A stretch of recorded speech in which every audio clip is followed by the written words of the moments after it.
Маугли из Алтая, как сложилась личная жизнь парня, 20 лет прожившего в тайге. Об этой удивительной истории страна узнала почти 10 лет назад. Спустя годы Аджан уверяет, что ни за что не хотел бы вернуться в лес к родителям. Для Алтайского края и Республики Алтай отшельники – обычное явление. Утомленные цивилизацией горожане со всей страны направляются в глухие таежные места, чтобы здесь, на лоне природы, начать новую жизнь. Но не все выдерживают суровый климат и тяжелые условия первобытного выживания. Многие потом возвращаются в свои квартиры. В семье Наумкиных против отшельничества воспротивился сын Аджан, алтайский Маугли, как окрестила его пресса, тогда ему было чуть больше 20. С чего все началось: его отец, художник и писатель Александр Наумкин, родился в Приморье, часто бывал в тайге и любил ее, мечтая о том, чтобы жить здесь. Так и сделал. В 1985 году вместе с молодой женой, учительницей музыки Еленой, продав домик, они ушли от всех в лес. Родители не против цивилизации и всех тех благ, которые она дает, рассказывал Аджан Елене Погребишской в ее YouTube-программе. Они просто хотят поменьше общаться с людьми. За пару недель молодые отшельники соорудили себе жилье, землянку из бревен, наладили нехитрый быт. Там же в 1993 году, в таежной избушке посреди гор, у них появился сын Аджан. Родители собирались сделать новорожденному свидетельство, но, столкнувшись с бюрократией в местной администрации, оставили эту идею. Мальчик так и рос без документов.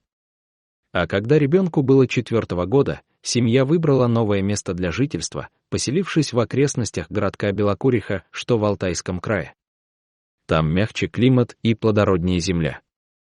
Нехитрый быт без аптечки и зубных щеток. В новой избушке обстановка выглядела аскетичной: кровати, стол, печь. Домик был хоть и небольшой по размеру, зато теплый. Электричества в жилище не было, освещали свечами.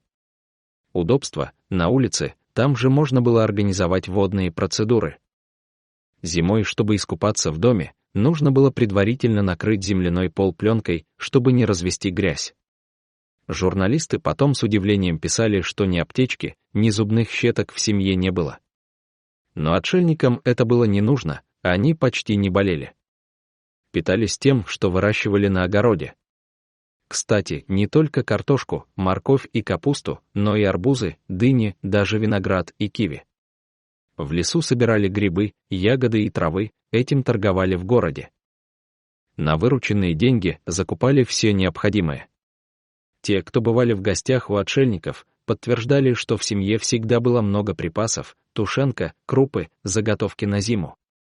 Лесная школа. Родители дали сыну неплохое домашнее образование, в школу он никогда не ходил, зато с 5 лет приобщился к чтению, с 7 уже умел писать, позже начал сам учить английский язык, увлекался живописью. В доме всегда были книги, потом появились смартфоны. Правда, заряжать их приходилось в городе по случаю, а для этого еще нужно было дойти 7 километров горного маршрута в одну сторону. Большую часть дня я был предоставлен сам себе, вырезал поделки из дерева и картона, рисовал, писал рассказы, вспоминал Аджан в интервью YouTube-каналу «По бокам реальности».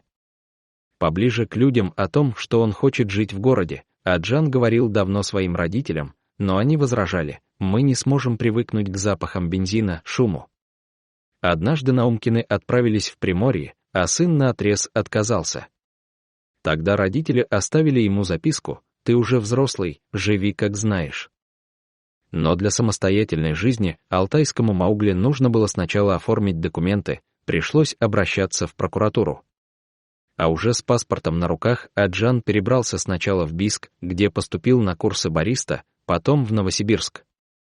Нужно сказать, что, несмотря на странный выбор места жительства Наумкиных, они не сторонились людей, часто бывали в больших городах, добираясь автостопом, там общались с друзьями. Поэтому Аджан выглядел скорее похожим на студента консерватории, чем на таежного жителя-отшельника, воспитанный, образованный, складно излагающий свои мысли. После окончания курсов молодой человек работал барменом, официантом. в какой-то момент взял кредит, чтобы открыть маленькое кафе, кофе и молочные коктейли на вынос. Но бизнес прогорел. Оно закрылось, так как у меня было не так много опыта, признавался Аджан, а 400 тысяч долга остались. Выход предприимчивый парень нашел в том, чтобы устроиться на более денежную работу в Москве. И отправился покорять столицу нашей родины. О том, как живет сейчас Аджан Наумкин, решили узнать наши коллеги. Мечты сбываются в столице. Наумкин сменил десяток ресторанов, прежде чем нашел занятие по душе. Сейчас он работает бариста, варит авторский кофе. Еще организовал небольшое дело по продаже продуктов собственного производства, алтайского меда, варенья из дикой земляники.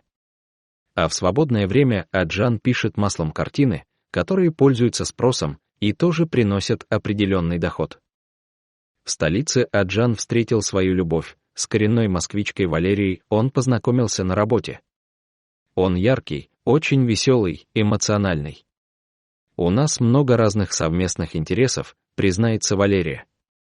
Кажется, все складывается так, как и хотелось Аджану. К родителям 29-летний сын выбирается примерно раз в год. Александр и Елена по-прежнему живут в Таежной чаще. Они облагородили свой дом, из больших окон открывается потрясающий живописный вид на горы, а на крыше установлен генератор на солнечных батареях. Теперь можно чаще общаться с сыном по видеосвязи. Однажды журналисты спросили Аджана, допускает ли он мысль, что вернется к родителям в лес. Допускаю на 1%, то есть это вряд ли. Потому что мне хочется достигнуть целей и стать счастливым здесь, там это сложно.